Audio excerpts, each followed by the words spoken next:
কাশ্মীর নিয়ে আবারও মুখোমুখি হলো ভারত ও পাকিস্তান। ঘটনাটি ভারত পাকিস্তান সীমান্তে অবশ্য ঘটেনি, ঘটেছে বাংলাদেশের রাজধানী ঢাকায় এক সেমিনারে।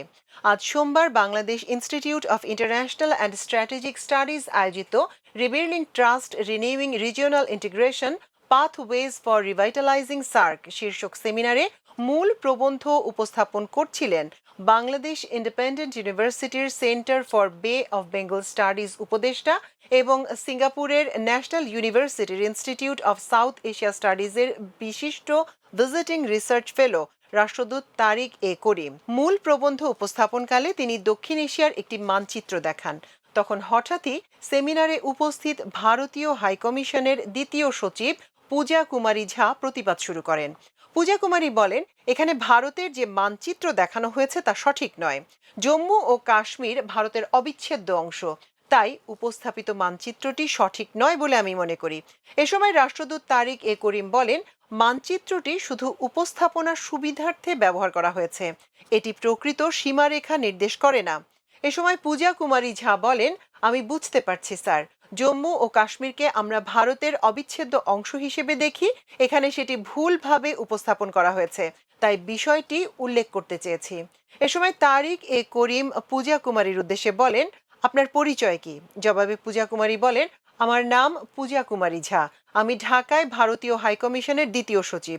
একথা শোনার সঙ্গে সঙ্গে রীতিমতো চুপসে যান রাষ্ট্রদূত তারিক এ করিম। তিনি বলেন, আপনার উপস্থাপিত বিষয়টি নথিভুক্ত করা হলো।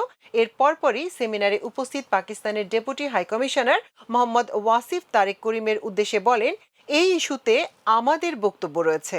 কিন্তু তারেক করিম তাকে কথা বলার কোনো সুযোগ না দিয়ে বলেন, সেমিনারের শেষে বিষয়টি নিয়ে কথা বলা যেতে পারে। তবে সেমিনারের শেষে এ নিয়ে আর কোনো আলোচনাই হয়নি। পূজা কুমারী ঝা এই ঘটনার কিছুক্ষণ পরে সেমিনার শেষ হওয়ার আগেই সেখান থেকে চলে যান। সেমিনার শেষে বিষয়টি নিয়ে পাকিস্তানের ডেপুটি হাইকমিশনারের দৃষ্টি আকর্ষণ করা হলে তিনি বলেন, আজকের সেমিনারে যা ঘটেছে তা আপনারা দেখেছেন, তাদের মানসিকতার পরিচয় পেয়েছেন। তিনি বলেন, ভারতের সংকীর্ণ মানসিকতার কারণে সার্ক সহ আঞ্চলিক কোনো প্রতিষ্ঠানই কার্যকর হচ্ছে না। তাদের এই সংকীর্ণ মানসিকতা এই অঞ্চলের উন্নয়ন ও অগ্রগতির পথে প্রধান অন্তরায়। উল্লেখ্য, ভারত পাকিস্তান বিরোধের মূলে রয়েছে কাশ্মীর ইস্যু। দুই দেশই কাশ্মীরকে তাদের নিজেদের ভূমি বলে দাবি করে। যদিও কাশ্মীর এখন দুই ভাগে বিভক্ত। একটি অংশ ভারত শাসন করছে, যা জম্মু কাশ্মীর নামে পরিচিত। বাকি অংশ রয়েছে পাকিস্তানের নিয়ন্ত্রণে, যা আজাদ কাশ্মীর নামে পরিচিত। ভারত ও পাকিস্তানের মধ্যে কাশ্মীর নিয়ে 1947, 1965 এবং 1999 সালে মোট 3টি বড় যুদ্ধ হয়েছে। এছাড়া 1984 সালের পর থেকে সিয়াচেন হিমবাহ এলাকার নিয়ন্ত্রণ নিয়ে বেশ কয়েকটি খণ্ডযুদ্ধ হয়েছে। কাশ্মীর ইস্যুতে সোমবার সেমিনারের সংঘটিত ঘটনা নিয়ে সেমিনারে উপস্থিত লোকজনের মধ্যে এক ধরনের অস্বস্তি তৈরি হয়।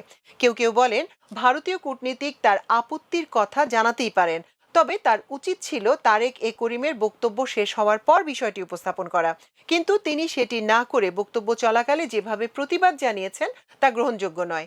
অনেকে আবার তারেক এ করিমকে দিয়ে মূল প্রবন্ধ উপস্থাপনের বিষয়েও তাদের আপত্তির কথা জানান।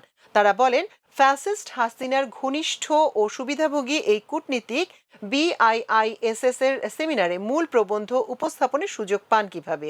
2009 সালে নিষিদ্ধ আওয়ামী লীগ ক্ষমতায় আসার পর শেখ হাসিনা প্রতিমন্ত্রী মর্যাদায় তারেক এ করিমকে চুক্তি ভিত্তিতে ভারতের হাইকমিশনার হিসেবে নিয়োগ দেন। বিতর্কিত এই কূটনীতিক 2010 সালে শেখ হাসিনার দিল্লি সফর উপলক্ষে বাংলাদেশ হাইকমিশন থেকে যে পুস্তিকা বের করা হয়েছিল, সেখানে দেয়া তার বাণী শেষ করেছিলেন জয় হিন্দ বলে। এটা নিয়ে তখন ব্যাপক সমালোচনা হয়।